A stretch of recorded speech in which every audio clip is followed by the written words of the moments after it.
제19장 새로운 성인 북국의 곡물 1.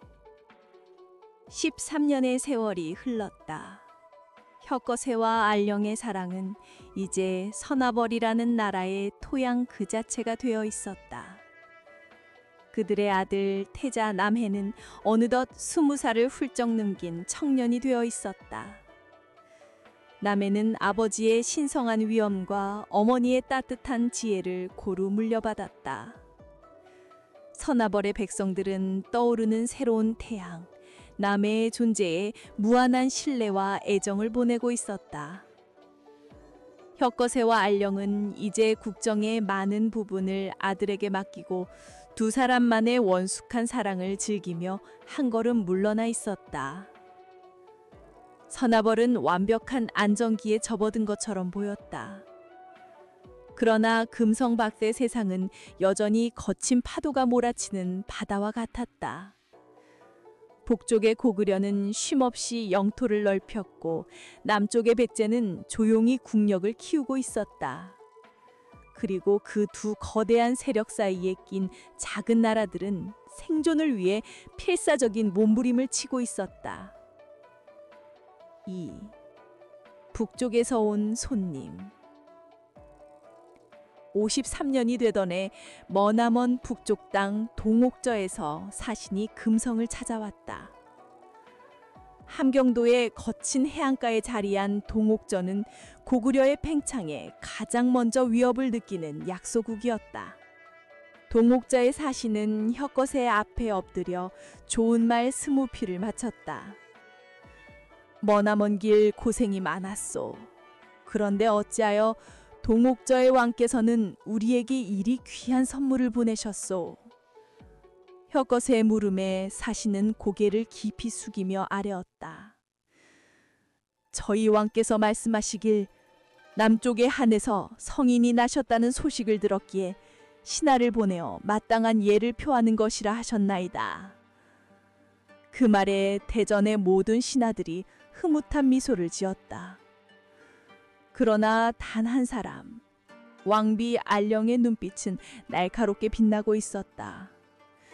그녀는 사신의 시선이 옥저에 앉은 늙은 왕이 아닌 그의 곁에 선 늠름한 젊은 태자, 남해에게 아주 잠시 의미심장하게 머무는 것을 놓치지 않았다. 3. 숨겨진 곡물, 그리고 밤의 만남. 그날 밤 알령은 혁거세에게 자신의 생각을 말했다. 고구려의 위협에 밤잠을 설치는 그들입니다.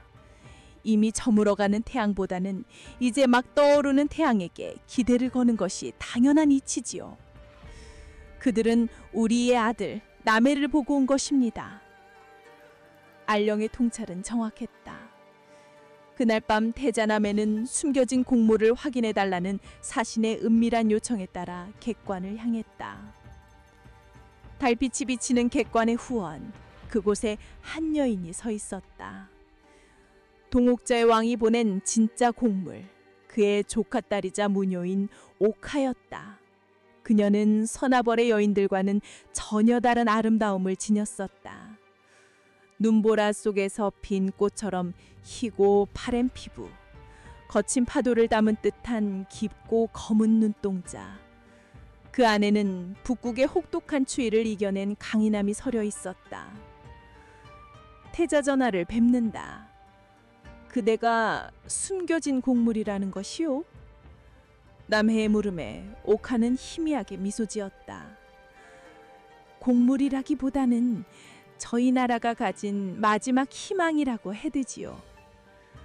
그녀는 남해에게 한 걸음 다가섰다. 그녀의 몸에서는 차갑지만 매혹적인 향기가 풍겨왔다.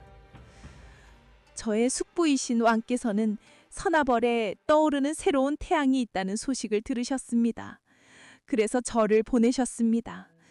저의 모든 것을 걸고 동옥자의 운명과 당신의 운명을 하나로 묶기 위해서입니다. 그것은 노골적인 정략의 제안이자 한 여인이 자신의 나라를 구하기 위해 던지는 승부수였다. 남해는 처음 겪는 상황에 당황했지만 눈앞의 여인이 가진 비장한 아름다움과 당돌함에 심장이 뛰는 것을 느꼈다. 나는 아직 왕이 아니오. 나에게는 아무런 힘이 없소. 아니요. 당신은 힘이 있습니다. 당신의 존재 자체가 힘입니다. 옥화는 과감하게 그의 손을 잡았다. 그녀의 손은 얼음처럼 차가웠다. 저를 당신의 사람으로 받아주십시오. 저의 조국 동옥전은 고구려라는 늘교에 잡아먹히기 직전입니다. 당신께서 저의 충성을 받으신다면 그것은 서나벌이 동옥전을 품는다는 약속이 될 것입니다. 이 맹세가 제 조국의 천년에 살릴 수 있습니다. 그녀의 눈에서 눈물 한 방울이 흘러내렸다. 그것은 연약함의 눈물이 아니라 자신의 운명을 무기로 삼으려는 자의 강인한 결이었다. 남해는 자신도 모르게 그녀의 눈물을 손가락으로 닦아주었다. 그 순간 옥화가 그의 목을 끌어안고 입을 맞췄다. 차갑고도 뜨거운 절박함과 유혹이 섞인 입맞춤이었다. 남해는 평생 처음 느껴보는 강렬한 감각에 저항하지 않았다. 그것은 금성 안에서 배운 예법과 도덕으로는 설명할 수 없는 생존과 욕망이 뒤엉킨 원초적인 맛이었다. 한참 후 입술이 떨어졌을 때 두 사람은 거친 숨을 몰아쉬었다. 남해는 이제 알았다.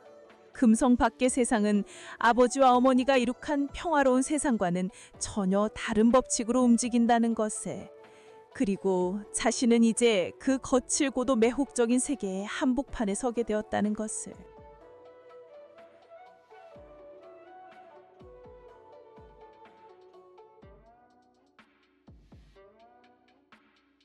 제20장 우물 속 용 이별의 예감 1. 7년의 세월 새로운 사랑과 그림자. 동옥자의 사신이 다녀간 후 7년의 세월이 흘렀다. 그 시간 동안 금성 안에선 새로운 사랑이 비밀스럽게 자라나고 있었다. 태자 남해는 어느덧 30에 가까운 나이가 되었고 동옥저의 공주이자 무녀였던 옥화와의 인연은 끊어지지 않고 있었다. 두 사람은 부모님의 눈을 피해 달밤의 밀회를 즐겼다. 북극의 눈보라처럼 차갑고도 맑은 옥화의 매력에 남해는 깊이 빠져들었다. 그들의 사랑은 젊음의 불꽃처럼 뜨거웠으나 동시에 약소국의 운명을 짊어진 옥화의 존재로 인해 언제 터질지 모르는 정치적 위험을 품고 있었다. 혁거세와 아령은 아들의 비밀스러운 사랑을 모르는 척했지만 그들의 마음에는 새로운 시대에 대한 기대와 함께 불안의 그림자가 드리워져 있었다. 그들은 이제 70을 바라보는 노인이 되어 있었다. 영원할 것 같았던 두 성인의 시대도 서서히 저물고 있었다. 2. 이별의 징조. 60년 가을 9월 맑고 청량한 날이었다. 금성의 백성들이 평화로운 일상을 보내던 바로 그 순간 땅이 나직하게 울리는가 싶더니 왕궁 안뜰에 있는 오래된 우물에서 섬광이 터져 나왔다. 궁인들이 비명을 지르며 달려가자 믿을 수 없는 광경이 펼쳐졌다.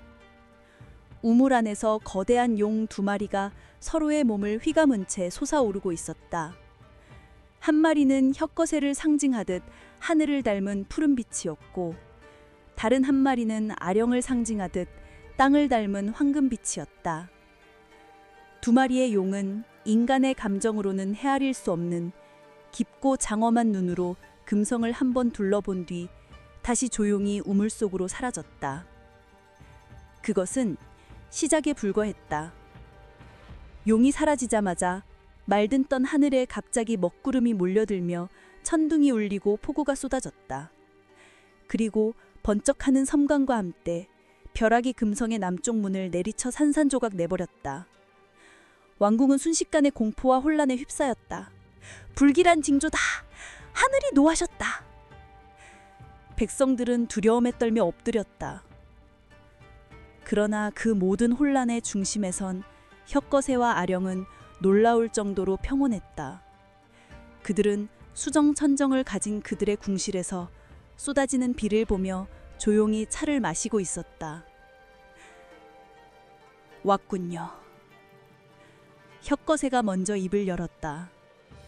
그의 목소리는 덤덤했다. 우리를 데리러 온 사자들이겠지요. 제가 태어났던 우물입니다.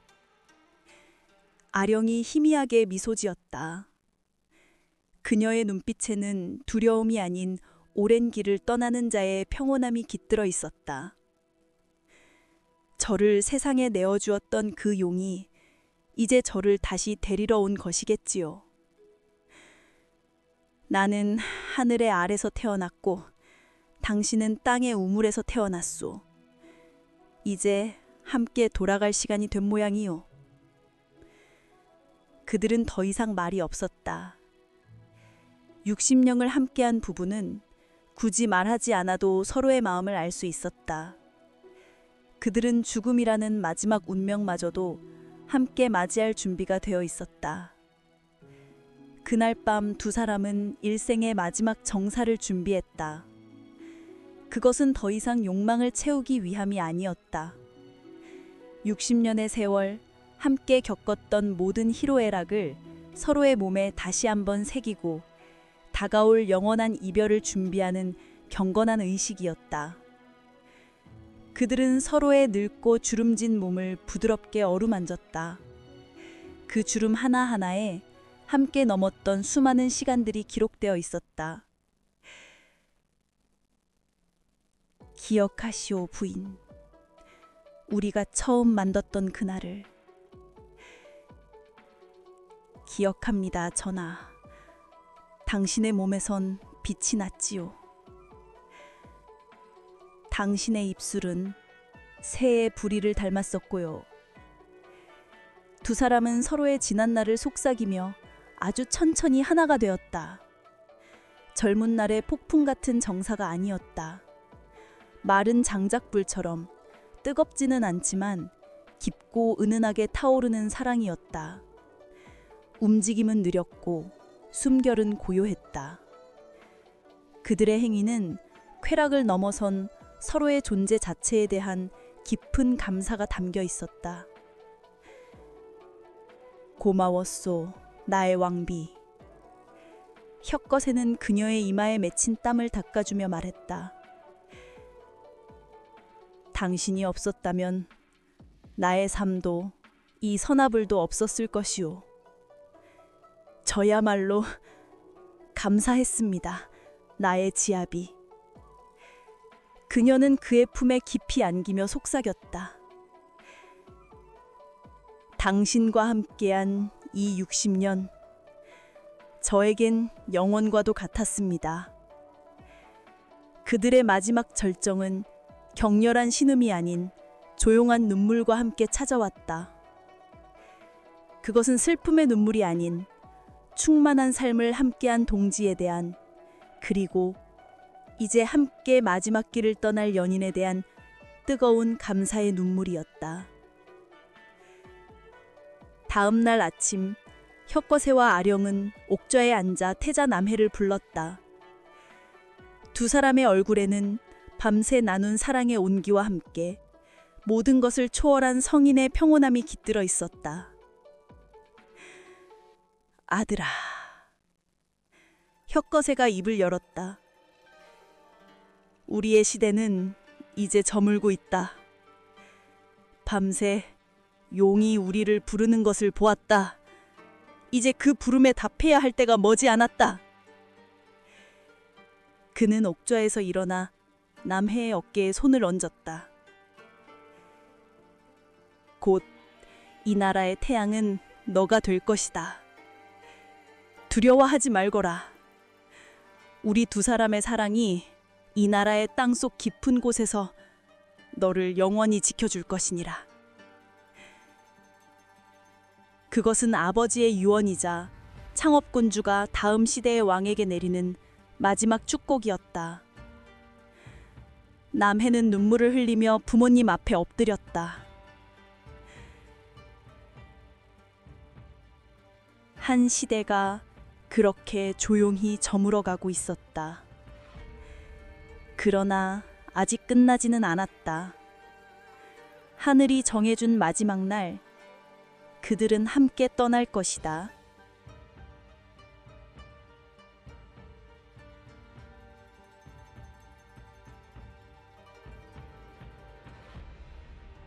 제21장 뱀의 무덤. 하늘로 돌아간 성인. 1. 승하. 위대한 여정의 끝. 우물 속 용이 다녀간 다음 해 61년 봄 3월, 혁거세는 자신의 시간이 다했음을 직감했다. 그는 병상에 눕지 않았다. 오히려 가장 좋은 옷을 입고 옥좌에 앉아 아들인 태자 남해와 일생의 반려인 왕비 알령을 불렀다. 그의 얼굴에는 죽음의 그림자가 아닌 먼 길을 떠나는 자의 평온함이 깃들어 있었다. 내가 떠날 때가 되었다. 혁거세는 아들의 손을 잡았다. 그 손은 이제 한 나라를 짊어지기에 충분할 만큼 크고 단단했다. 아들아, 이제부터는 네가 이 나라의 태양이다. 나는 그저 하늘의 아래서 나왔지만 너는 나의 사랑과 네 어머니의 지혜 속에서 태어났으니 나보다 더 위대한 왕이 될 것이다. 그는 마지막으로 알령을 바라보았다. 70평생을 함께한 아내의 얼굴에는 슬픔보다 깊은 이해와 사랑이 담겨 있었다. 부인, 곧 다시 만납시다. 알령은 말없이 고개를 끄덕였다. 그 말을 끝으로 시조 혁거세는 마치 깊은 잠에 들듯 조용히 눈을 감았다. 그의 마지막 숨결은 미소를 머금고 있었다. 다음 날 새로운 왕이 된 남해는 신하들을 모아 부왕의 죽음을 공표했다. 사관이 조심스럽게 물었다. 전하, 시조 대왕의 죽음을 역사에 흉이라 기록하겠나이다. 흉은 제후의 죽음을 일컫는 말이었다. 그 말에 남해는 단호하게 고개를 저었다. 아니라, 나의 아버지는 천하의 그 누구에게도 고개를 숙인 제후가 아니었다. 남해는 옥좌에서 일어나 대전의 모든 이들을 향해 선포했다. 나의 아버지는 하늘의 뜻을 받아 이 땅에 나라를 세운 우리만의 하늘 아래 유일한 천자였다. 그러니 마땅히 승하라 기록하라. 머나먼 하늘로 다시 오르셨다고 말이다. 이는 선하벌의 첫 번째 역사이자 영원히 바꿀 수 없는 원칙이 되었다. 그것은 단순한 용어의 선택이 아니었다. 중국의 그늘에서 벗어나 선하벌만의 독자적인 천하관을 선포하는 신생국의 당당한 외침이었다. 며칠 후 혁거세를 따라 알령 또한 조용히 눈을 감았다. 한평생을 함께한 두 성인은 마지막 길마저도 함께 떠난 것이다. 2. 사릉. 기이한 신화의 탄생. 남해는 국장을 영하고 두 성인의 유체를 나란히 안치하여 거대한 무덤에 모시려 했다. 선하벌의 모든 백성들이 슬픔에 잠겨 국장의 날을 기다렸다. 그런데 혁거세가 승하한 지 이흘째 되던 날, 기이하고도 끔찍한 일이 벌어졌다. 맑은 하늘이 갑자기 핏빛으로 물들더니 하늘 높이 올라갔던 혁거세의 유체가 5조각으로 나뉘어 땅으로 떨어져 내린 것이다. 백성들은 공포에 질려 비명을 질렀고 남해는 참담한 심정으로 흩어진 아버지의 유체를 수습하려 했다. 바로 그 순간이었다. 땅이 갈라지는가 싶더니 거대한 뱀 한 마리가 솟아굴렀다. 그 뱀은 지난날 우물에서 나타난 용을 닮았으나 날개가 없는 고대의 존재였다. 뱀은 흩어진 5 유체 주위를 휘감으며 누구도 접근하지 못하도록 위협적으로 혀를 날름거렸다. 그것은 공격하려는 의지가 아닌 마치 이것을 합치지 말라 라고 명하는 듯한 신성하고도 거부할 수 없는 위엄을 품고 있었다. 남해는 그 앞에서 오랫동안 오열했다. 이내 그는 눈물을 닦고 일어났다. 그는 아버지의 뜻, 한열의 뜻을 깨달았다. 아버님의 몸씨는 너무나 위대하여 하나의 무덤에 가둘 수 없는 것이었다. 하늘은 아버님의 몸을 5수로 나누어 이 나라의 동서남북 그리고 중앙 5구역을 영원히 지키려 하는 것이다. 저 위대한 뱀은 그 뜻을 전하러 온 사자로다. 남해는 흩어진 5 유체를 각각 거두어 5개의 무덤을 만들고 그 중앙에 어머니 알령의 무덤을 만들었다.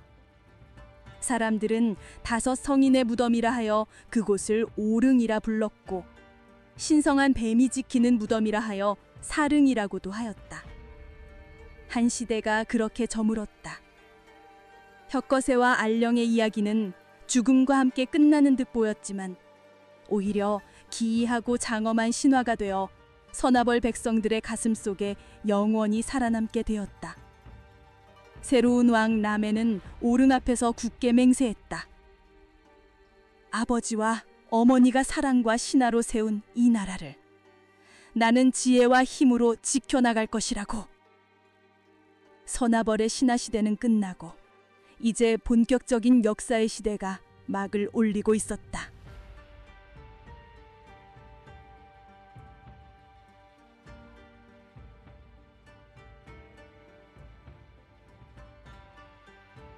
제22장 의무의 밤, 욕망의 밤.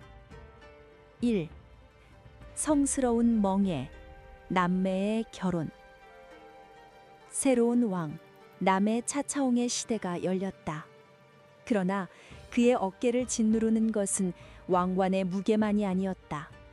신하들은 시조 내외의 신성한 혈통이 외부의 피와 섞여 희석되어서는 안 된다고 주장했다. 그들이 공모로 간택한 이는 남해의 유일한 침누이이자 시조묘의 제사를 주관해온 아로 공주였다. 남해와 아로는 거부할 수 없었다. 그것은 국가의 명령이자 부모님의 유지를 잇는 성스러운 의무였다. 결혼식은 장엄하게 치러졌으나 두 주인공의 얼굴에는 기쁨 대신 운명에 순응하는 자의 무거운 체념만이 감돌았다. 합궁의 밤. 붉은 비단으로 장식된 침전은 숨막힐 듯 어색한 침묵으로 가득 찼다. 어릴 적부터 한 이불을 덮고 자랐던 남매애. 그러나 오늘 밤 그들은 서로를 부부로 마주해야 했다. 남해는 어색하게 아로의 손을 잡았다. 늘 따뜻했던 누이의 손이 얼음장처럼 차갑게 느껴졌다. 아름답구나, 아로야. 그의 목소리는 힘겹게 흘러나왔다. 아로는 애써 미소를 지으려 했지만 그녀의 입술은 가늘게 떨리고 있었다. 성은이 망극하옵니다, 전하. 아니, 오라버니. 결국 그녀의 입에서 나온 것은 평상을 불러온 오라버니라는 단어였다. 그 순간 두 사람 사이에 놓인 넘을 수 없는 벽을 다시 한번 확인했다. 우리는 해야만 한다. 이 나라를 위해, 부모님을 위해. 남해는 주문처럼 되뇌이며 의무감으로 그녀의 옷구름을 풀었다. 드러난 누이의 어깨는 달빛 아래 희고 차가웠다. 그의 마음속에는 어떠한 욕정도 일어나지 않았다. 그저 익숙하고도 금지된 것을 보는 듯한 죄책감과 불편함만이 가득했다. 그는 눈을 질끈 감았다. 침전 안에는 두 사람의 어색한 숨소리와 비단옷이 스치는 소리만이 가득했다. 시간이 얼마나 흘렀을까? 그가 느낀 것은 해방감이 아닌 깊은 공허함과 자기 혐오였다. 의식이 끝나자마자 두 사람은 약속이라도 한 듯 서로에게서 떨어져 침상의 양끝에 누웠다. 방금 전까지 한 몸이었던 두 사람 사이에는 이제 은하수보다도 더 멀고 깊은 강이 흐르고 있었다. 2. 욕망의 탈출, 무녀의 도발. 남해는 그 숨막히는 침묵을 견딜 수 없었다. 그는 조용히 옷을 챙겨 입고 밖으로 나섰다. 왕으로서 모든 의무를 다했지만 한 사내로서 그의 영혼은 조금도 채워지지 않은 채 오히려 더 날카롭게 타오르고 있었다. 그는 자신도 모르게 궁의 후미진 곳, 무녀 운제의 처소로 향하고 있었다. 운제는 마치 그가 올 것을 알고 있다는 듯 달빛 탈스 그를 기다리고 있었다. 성스러운 의무는 꽤나 차가운 법이지요. 차차옹 전하. 그녀의 목소리는 도발적이었다. 운제는 대담하게 그의 앞으로 다가와 그의 단단한 가슴을 손가락으로 쓸어내렸다. 오늘 밤 당신은 왕도 오라비도 아니었습니다. 그저 혈통을 잇기 위한 씨앗, 그 이상도 이하도 아니었지요. 니년이 부정하시겠습니까? 운제는 그의 턱을 잡아 자신을 보게 했다. 왕비 전하의 몸은 당신에게 의무를 가르쳤지만 제 몸은 당신에게 지배를 가르쳐 줄 겁니다. 당신이 이 나라의 진정한 주인이라는 것을 당신의 영혼에 새겨드리겠어요. 그녀는 그를 자신의 처소 안으로 끌어들였다. 그리고 그곳에서 남해는 처음으로 왕도 오라비도 아닌 오직 한 명의 남자가 되었다. 3. 지배의 의식, 욕망의 확인. 운제는 남해를 제단 앞에 앉히고 그의 앞에 무릎을 꿇었다. 그녀는 그의 굳은 손을 잡아 자신의 심장이 뛰는 가슴에 가져다 댔다. 이것이 당신의 진짜 힘입니다, 전하. 의무감으로는 결코 깨어나지 못하는 뜨거운 고동이지요. 그녀는 향유와 붉은 꽃잎을 섞어 그의 이마와 가슴에 왕의 인장을 그리듯 발랐다. 그녀의 손길은 뜨거웠고 속삭이는 말은 그의 이성을 마비시키는 주문과도 같았다. 느끼세요. 당신은 신의 아들이기 이전에 뜨거운 피가 흐르는 사내입니다. 더 원하고 더 갈망하고 더 지배하고 싶은 그가 알 수 없는 열기에 신음하자 그녀는 자리에서 일어나 춤을 추기 시작했다. 의식을 위한 성스러운도 관능적인 춤이었다. 이제 당신의 차례입니다, 전하. 저를 정복하세요. 제가 당신의 땅이 되어 드릴 테니 당신의 깃발을 꽂으세요. 당신이 이 땅의 유일한 주인이라는 것을 저에게 증명해 보이세요. 남해는 더 이상 망설이지 않았다. 그는 짐승처럼 그녀에게 다가가 춤추는 그녀의 허리를 휘어잡았다. 그들의 몸은 부딪히고 얽혔으나 그것은 사람이 아니라 힘과 힘이 맞부딪히는 격렬한 투쟁과도 같았다. 운제는 환희에 찬 신음을 터뜨렸다. 그래요. 그것이 왕의 힘. 남해는 아로에게서는 결코 느낄 수 없었던 모든 것을 파괴하고 지배하는 듯한 감각에 휩싸였다. 그는 운제의 어깨를 강하게 움켜쥐고 으르렁거렸다. 네가 나를 이렇게 만들었다. 아니요, 전하. 이것이 당신의 본 모습입니다.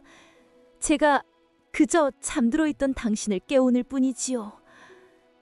운제는 그의 허리를 다리로 감아 더욱 강하게 그를 이끌었다. 더 강하게 저를 당신의 힘으로 채워소서. 혈통이 아니라 힘으로 이 나라를 다스리게 하소서. 그녀의 외침은 그의 마지막 이성의 끈을 끊어버렸다. 그는 포효하며 자신의 모든 분노와 욕망을 그녀의 향해 터뜨렸다. 그 순간 제단의 촛불이 일제히 타오르며 방안을 대낮처럼 밝혔다. 의식이 끝나고 두 사람은 땀으로 뒤엉킨 채 거친 숨을 몰아쉬었다. 운제는 그의 가슴에 기댄 채 나직히 속삭였다. 기억하세요, 전하. 당신의 침전이 의무감으로 차갑게 식어갈 때 찾아와야 할 곳은 당신 누이의 침전이 아니라 바로 저의 재단이라는 것을. 그녀는 그의 손등에 마지막으로 입을 맞추고는 어둠 속으로 유유히 사라졌다. 남해는 텅 빈 처소에 홀로 남아 있었다. 그는 비로소 알았다. 자신의 시대는 아버지와 어머니의 시대처럼 하나의 사랑으로 완성될 수 없다는 것을. 그의 왕국은 성스러운 의무와 현실적인 욕망이라는 두 개의 기둥 위에 위태롭게 세워져야만 했다.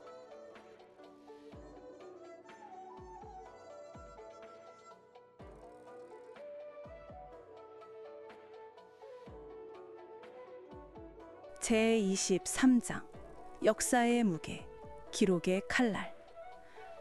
1. 원년을 정하는 문제. 남의 채차웅이 즉위한 지 어느덧 해가 바뀌려 하고 있었다. 새로운 왕의 시대가 열렸지만 궁궐 안에는 아직 정리되지 않은 중요한 문제가 남아 있었다. 바로 역사의 문제였다. 어느 날 밤 남해는 왕실의 모든 기록을 관장하는 늙은 사관을 자신의 서재로 불렀다. 사관, 나의 원년을 언제로 기록해야 하는가? 나의 시대는 언제부터 시작된 것으로 역사에 남아야 하는가? 그것은 단순한 질문이 아니었다. 아버지 혁것의 거서관이 승하한 해를 자신의 통치 원년으로 삼을 것인가? 아니면 해를 넘긴 올해부터 자신의 원년으로 삼을 것인가를 묻는 역사 기록의 원칙에 대한 깊은 고뇌였다. 늙은 사관은 잠시 생각에 잠겼다가 입을 열었다. 전하, 동쪽의 큰 나라에서는 공자께서 지으신 춘추의 법도에 따라 선왕이 돌아가신 해에는 감히 연호를 세지 않고 해를 넘긴 후에야 비로소 새로운 왕의 원년을 칭하는 유년칭원법을 으뜸으로 삼고 있사옵니다. 선왕에 대한 예의를 끝까지 지키는 가장 어진 방법이라 할 수 있사옵니다. 남해는 고개를 끄덕였다. 아버지에 대한 예의를 생각하면 그것이 마땅한 도리처럼 느껴졌다. 하오나 그보다 더 오래된 기록을 살피면 다른 길이 보이어옵니다. 사관은 낡은 양피지 두루마리를 펼쳤다. 그것은 중국에서 가장 오래된 역사서인 상서, 즉 서경의 한 부분이었다. 이 상서의 기록에는 성탕이 죽으니 태갑 원년이다 라고 되어 있어옵니다. 이는 선왕이 돌아가신 그 해를 바로 새로운 왕의 원년으로 삼는다는 뜻입니다. 남해의 얼굴에 혼란스러운 기색이 스쳐 지나갔다. 예의를 중시하는 춘추의 법과 신리를 중시하는 듯한 상서의 법, 어느 것이 옳은가? 사관은 두 기록의 차이점과 그를 둘러싼 학자들의 오랜 논쟁을 상세하게 설명했다. 남해는 눈을 감았다. 머릿속이 복잡했다. 선왕에 대한 예의인가? 아니면 새로운 시대의 빠른 시작인가? 그때 문이 조용히 열리고 왕비 아로가 따뜻한 차를 들고 들어왔다. 그녀는 남편이자 오라비의 고뇌를 한눈에 알아보고 조용히 그의 곁에 앉았다. 남해는 그녀에게 지금까지의 고뇌를 모두 털어놓았다. 아로는 조용히 듣고 있다가 남해의 손을 잡았다. 전하, 춘추와 상서, 그 모든 것은 다른 나라의 역사입니다. 그들의 법도가 어찌 우리의 첫 번째 법도가 될 수 있겠습니까? 그녀의 말에 남해는 고개를 들었다. 우리의 아버님 혁것의 거서관께서는 단 하루라도 이 땅의 태양이 아니었던 적이 있으셨습니까? 그분께서 눈을 감으신 그 순간부터 이 땅의 태양은 공석이 되었습니다. 해가 지면 바로 다음날 새로운 해가 떠올라 세상을 비추어야 하거늘 어찌하여 무군의 그림자 속에서 1년을 기다린단 말입니까? 그것이야말로 선왕의 뜻을 거스르고 백성들을 불안하게 하는 불효가 아니겠나이까? 아로의 지혜로운 말에 남의 눈앞을 가리고 있던 안개가 거치는 듯했다. 그렇다. 이곳은 신의 아들이 세운 나라 서나벌이다. 우리에게는 우리의 법이 있어야 한다. 남해는 늙은 사관을 바라보았다. 그의 목소리에는 이제 흔들림 없는 확신이 담겨 있었다. 기록하라. 나의 아버님 시조 혁것의 거서관께서 승하하신 그 해가 곧 나의 원년이라고. 춘추의 예법도 훌륭하지만 우리는 성탕대왕의 길, 상나라의 예를 따를 것이다. 왕의 자리는 단 하루도 비워둘 수 없는 것이니 이것이 우리 선아벌의 새로운 전통이자 역사의 첫 번째 장이 될 것이다. 늙은 사관은 깊이 머리를 조아렸다. 그는 새로운 왕의 눈에서 아버지의 후광을 벗어나 자신만의 시대를 열려는 군주의 결단을 보았다. 그날 밤 남해는 처음으로 아내이자 누이인 아로를 순수한 존경과 애정의 눈으로 바라보았다. 그녀는 그의 정치적 동반자이자 그의 영혼을 비추는 겨울이었다. 두 사람은 그날 밤 역사의 무게를 함께 짊어진 동지로서 서로의 손을 굳게 마주잡았다. 그들의 결합은 더 이상 공허한 의무가 아니었다. 새로운 시대를 함께 열어갈 두 지배자의 조용하도 굳건한 맹세의 밤이었다.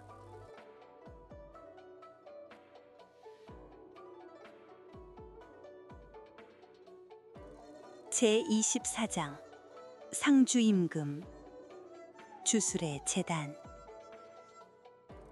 1. 국상 중의 침략과 왕의 절망. 남의 차차옹이 즉위한 첫해 가을, 나라는 아직 시조 내위를 잃은 깊은 슬픔에 잠겨 있었다. 바로 그 애도의 시간을 틈타 북쪽의 낭낭이 군사를 일으켜 수도 금성을 여러 겹으로 포위했다. 금성은 순식간에 공포에 휩싸였다. 새로운 왕 남해는 옥저에 앉아 있었지만 그 모습은 왕이라기보다는 길 잃은 아이처럼 위태로워 보였다. 그는 신하들에게 자신의 부덕함을 탓하며 어찌할 바를 모르겠다고 토로했다. 정비인 아로 부인의 따뜻한 위로도 그의 영혼 깊숙이 자리 잡은 불안을 몰아내지 못했다. 나는 아버지만큼 강하지 못하다는 자괴감이 그의 온몸을 올가매고 있었다. 2. 무녀의 제안, 영혼의 재물. 그날 밤 남해가 홀로 고뇌에 잠겨 있을 때 무녀 운제가 어둠 속에서 나타났다. 믿음만으로는 칼을 막을 수는 없지요, 전하. 적들은 당신의 나약함을 시험하는 것입니다. 저들에게는 자비가 아닌 공포를 보여주어야 합니다. 당신이 단순한 상주 임금이 아니라 산자와 죽은 자의 영혼을 모두 다스리는 무당 임금이라는 것을 똑똑히 가르쳐 주어야 합니다. 내가 어찌 그런 힘을? 당신은 그 힘을 가지고 있습니다. 다만 그것을 깨우는 방법을 모를 뿐이죠. 운제는 그의 앞으로 다가와 그의 손을 잡아 자신의 심장이 뛰는 가슴에 가져다 댔다. 오늘 밤 우리는 사랑을 나누는 것이 아닙니다. 의식을 치를 것입니다. 우리의 영혼을 칼로 만들어 적들의 심장을 찌르는 주술을 행할 것입니다. 하지만 이 주술은 위험합니다. 당신의 가장 깊은 두려움과 가장 원초적인 분노를 제물로 바쳐야 합니다. 준비되셨습니까? 그녀의 제안은 거부할 수 없는 유혹이었다. 남해는 홀린 듯 고개를 끄덕였다. 3. 영혼을 내건 의식. 운제는 그를 침상이 아닌 차가운 대리석 재단의 중앙으로 이끌었다. 그녀는 짐승의 피와 약초를 섞은 기이한 염료로 서로의 이마와 손바닥에 주술적인 문양을 그렸다. 그녀는 남해에게 독한 술과 환각을 일으키는 버섯을 먹였다. 세상이 빙글빙글 돌기 시작했다. 우리의 육신은 여기에 있지만 우리의 영혼은 지금부터 적진으로 떠날 것입니다. 그녀는 남해의 손을 맞잡고 당신의 두려움을, 당신의 분노를 이 재단의 제물로 바치세요. 그 감정이 강할수록 우리의 저주는 더욱 강력해질 것입니다. 남해는 더 이상 정상적인 사고를 할 수 없었다. 그는 운제의 인도를 따라 알아들을 수 없는 주문을 미친 듯이 외워댔다. 그녀는 그의 어깨를 은장도로 살짝 긁어 피를 냈고 그 피를 제단 중앙에 떨어뜨렸다. 바로 그 순간 시점이 변했다. 그들의 육신은 금성의 제단 앞에서 손을 맞잡고 있었지만 그들의 의식은 반투명한 영체로 낭랑군의 진영을 떠돌고 있었다. 운제의 영혼은 피 묻은 부적을 든 소름 끼치는 무녀의 모습이었다. 그녀는 잠든 적장들의 머릿맡에 다가가 이곳의 왕은 산자와 죽은 자를 모두 다스리는 무당이니 그의 분노를 사지 말고 돌아가라는 저주의 속삭임을 뱉어냈다. 남해의 영혼은 그녀를 따라다니며 자신도 모르게 손을 뻗어 잠든 병사들을 만졌다. 그의 손길이 닿은 병사들은 순식간에 몸이 마비되며 악몽에 시달렸다. 그들의 결합된 영혼이 뿜어내는 공포의 기운에 진영의 군마들이 일제히 비명을 지르며 날뛰었다. 다시 재단. 남해는 자신의 모든 기운이 빠져나가는 것을 느꼈다. 지금입니다, 전하. 당신의 모든 분노를 저들의 악몽 속에 쏟아내세요. 남해는 포효하며 운제와 맞잡은 손을 통해 자신의 모든 영적인 힘을 제단으로 쏟아냈다. 그 순간 제단이 푸른 빛을 내며 울부짖었고 낭랑군의 진영에서는 수십 명의 병사들이 동시에 피를 토하며 쓰러졌다. 4. 승리의 대가. 의식이 끝나고 남해와 운제는 땀과 정체모를 염료로 뒤범벅된 채 차가운 바닥에 쓰러져 있었다. 남해는 자신의 몸이 완전히 비워진 듯한 극심한 탄력감에 휩싸였다. 운제는 만족스러운 미소를 지으며 그의 손등에 가볍게 입을 맞추었다. 의식은 끝났습니다, 전하. 우리가 심어놓은 공포가 이제 저들을 스스로 무너뜨릴 것입니다. 다음 날 아침 금성을 포위하고 있던 낭랑군은 지난밤의 기이한 공포를 이기지 못하고 혼비백산하여 도망치듯 물러갔다. 남의 차차옹은 자신의 첫 번째 시험을 통과했다. 그러나 그는 알았다. 이 승리는 결코 성스러운 것이 아니었다는 것을. 그는 나라를 지키기 위해 자신의 영혼 일부를 어둠에 팔아넘긴 것이었다. 그의 왕국은 이제 아내의 성스러운 믿음과 첩의 위험한 주술이라는 두 개의 길 위에서 위태로운 줄타기를 시작해야만 했다.